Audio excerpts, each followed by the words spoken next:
Leave the house and don't take anything with you. Fine by me. Just stop making life miserable for Sophia and the others. What on earth are these people talking about? But something inside me snapped at that moment. All right, I'll leave then. Good riddance. That'll get rid of an annoyance. We can finally live happily just a family. With those snide comments from my sister-in-law Catherine and her husband Robert, I packed my bags and left. Why didn't you tell us? Now, the in-laws have finally caught on. But it's too late. Let them suffer. Serves them right. My name is Anna, a 32-year-old office worker. I married my husband Ken 3 years ago. I met Ken through work. He would often come to my workplace for business, and I was drawn to his hard-working attitude. During a casual night out with co-workers, I ran into Ken at a bar and we ended up drinking together. As the evening went on, we found ourselves sitting next to each other and engaged in various conversations. Turns out, we both attended the same high school. Ken is 2 years older than me.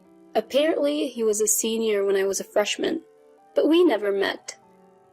Maybe we passed each other in the hallway. That's a funny thought. It's hard to imagine we walked the same high school hallways, meeting only later in life. Back then, I was likely immature, full of that teen energy and noise.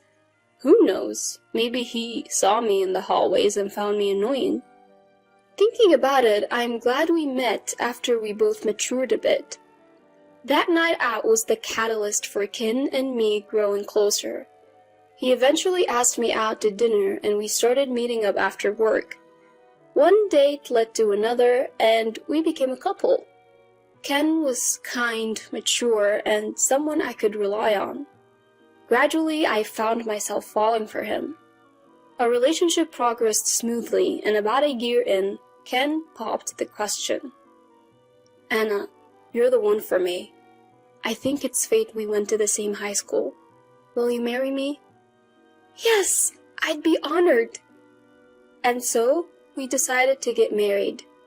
Next, we had family meetings with each other's parents. My parents were quite fond of Ken, which put me at ease. Who would have thought you both went to the same high school? That school has a great culture. I have a co-worker from there who's really dedicated. A trustworthy person, I'd say.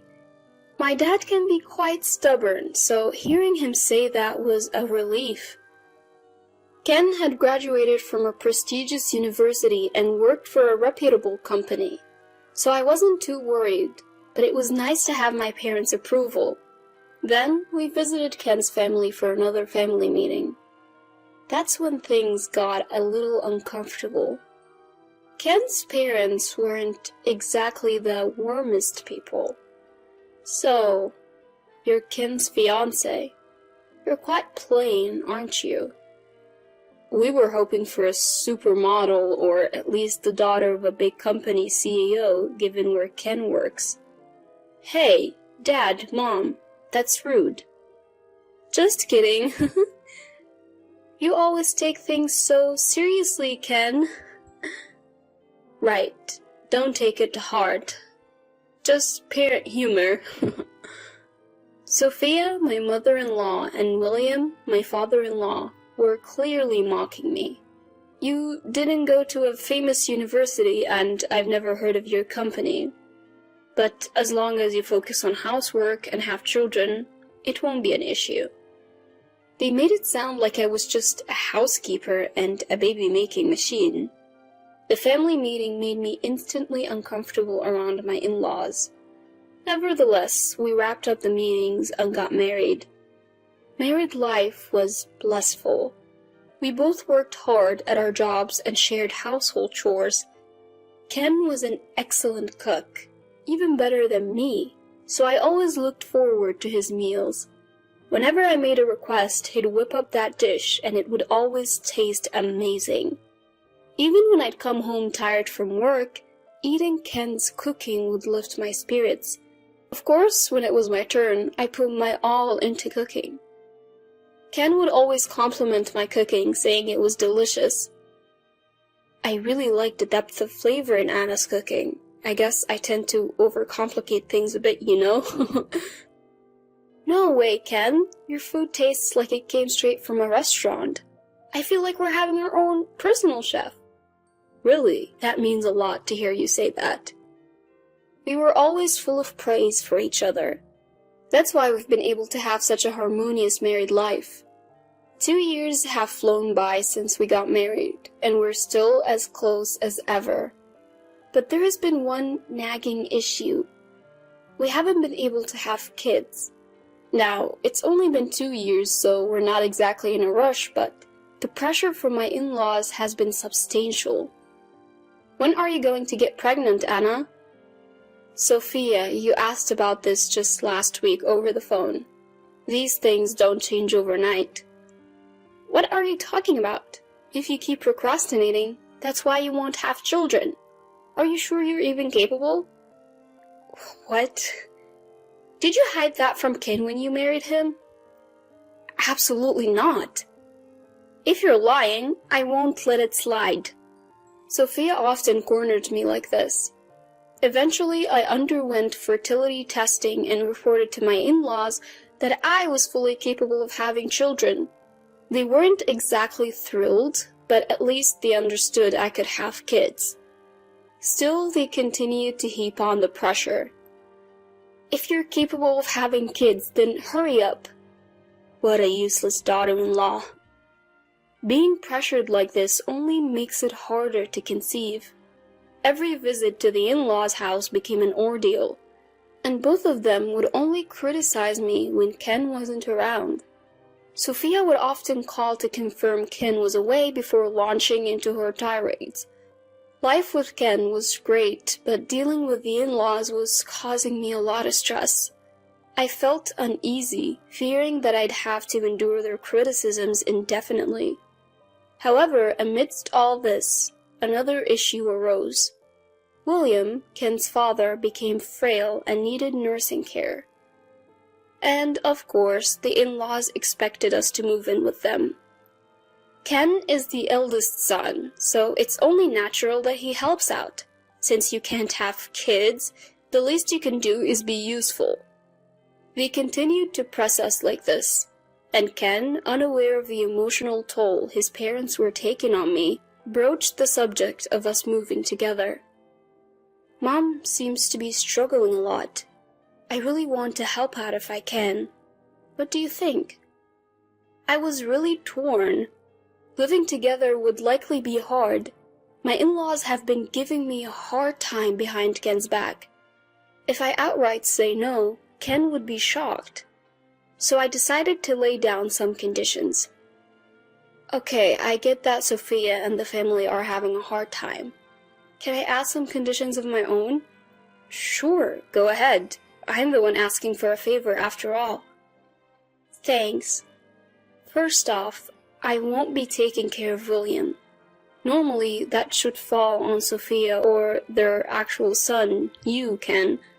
Also, I want to continue working. If you can agree to these 2 conditions, then we can live together. As I said this, Ken looked at me seriously. He might be disappointed. Maybe he'll say it's a problem if I'm not willing to cooperate with his parents. But Ken looked me in the eye and said, "All right, I accept your conditions. I'll make sure not to put any burden on you." Facing Ken, who looked at me straight on, I decided to trust him. And so we moved into my in-laws' house to begin our life together. They seemed to think they could boss me around as Sophia quickly started issuing orders. "Anna, please take care of William. And also, could you clean the shower and handle all the cooking?" Sophia said this as if it were a given, but I trusted Ken, so I stood my ground. I won't be doing any nursing care for William. That's not my role. I'll help out with household chores as much as I can, but not to the extent that it interferes with my job. so don't pile everything on me." Hearing this, Sophia's eyes widened in anger. "What? What are you saying, Anna? If you won't do it, then who will? That would be the job of you, Sophia, or Ken." "What are you talking about? There's no way I'll let Ken do it. You should do it." Sophia yelled at me, and during dinner she said, "It seems Anna doesn't care about us at all. She doesn't even want to help with William's nursing care. All I asked for was a little help in tough times." Sophia tried to make it seem like I was the one at fault. She probably thought Ken would scold me, but Ken said, "Well, those were the conditions for living together." "Huh?" My in-laws were surprised. Ken continued unfazed. "When we agreed to live together, Anna and I made a promise. She won't assist with any nursing care and she will continue to work." "What? You can't be serious?" The in-laws were speechless. Stunned by how things had unfolded, inside I struck a mental victory pose. I regretted not talking to Ken about the harassment from the in-laws sooner. From that moment on, they couldn't boss me around anymore, and they seemed frustrated. For the most part, I lived peacefully without any unreasonable demands. Of course, I still helped with chores and contributed money to the household through Ken. I thought the in-laws would resent me if I gave the money directly. Then William's health started to decline and he needed to be hospitalized. The doctors said the treatment and hospital fees would be quite expensive. Sophia was really stressed about it. "I am on a fixed income now. Why does this have to cost so much?" Ken had reduced his work hours to help care for his dad, so our income had decreased too. Seeing Sophia struggle, I decided to help out financially. I told Ken, "Give this to Sophia and say it's from you," offering to cover William's monthly medical bills. Ken initially refused, but he really cares for his parents, so I insisted. "Don't be shy, we're married after all," I said. Ken replied, "Thank you, this really helps." Grateful for my support. We continued our lives together while William underwent treatment. Then one day, an unexpected visitor arrived. Catherine, my sister-in-law. "So, Dad's in the hospital? Tough break. But that means there's an empty room here, right? So we can move in, can't we?" Catherine had barely set foot in the house before she dropped this bombshell. We'd only met her a few times, like at our wedding and hers and at family events. Since we moved into the in-laws' house, she'd never visited. So her sudden appearance and proposition caught me off guard. It seems she wants to live here. Honestly, I'd prefer if she and her husband moved in and we moved out. But Sophia declined, saying, "Ken's here now, and Dad might come back, so it's not possible." Catherine seemed to have expected this and quickly backed down, saying, "Yeah, figures." However, she did make it clear that she was ready to move in any time. From that point on, Catherine started visiting the in-laws' house more frequently. Today, I made dinner inspired by what Mom taught me. What do you think? Catherine had been frequently cozying up to Sophia. It seemed like she was eager to replace us in our joint living arrangement. I had an inkling that something was off about Catherine. Could she be hiding something? Around that time, an unexpected event occurred. Ken got into a car accident on his way home from work and passed away. I rushed to the hospital, but it was too late. I was devastated to lose my beloved partner so soon. I had wanted to make so many more memories with Ken. The in-laws were also grieving over the sudden news of Ken's death. Even after the funeral, I couldn't come to terms with Ken being gone and felt really down. My boss gave me an extended leave, hoping I would recover soon. But being in the in-laws' house, my heart felt no peace. I had paid for William's medical treatment for this month and planned to stay there until I found a new place. I was also a bit worried about Sophia being alone. We might not like each other very much, but we've both lost someone dear. We're both hurting, I thought. But then Sophia trampled all over my good intentions. The tipping point came one day when Catherine and her husband visited. Why is Anna still here even though Ken has passed away? Catherine questioned Sophia like that. Sophia chimed in, I was thinking the same thing. We've been busy with the funeral, but we're not obliged to keep Anna, an outsider, here. Fueled by Sophia's words, Catherine and her husband became even more assertive. Outsiders should leave, and leave your assets too. Exactly. Don't burden Sophia and the rest any longer. What on earth are these people talking about? But something in me snapped then. Fine, I'll leave. They looked surprised when I easily agreed, but then they smirked. Now we can get rid of the troublemaker. We can finally live happily just as a family. Don't worry, Mom. From now on, we'll be the ones living here. As they spoke those words, I packed my bags and left.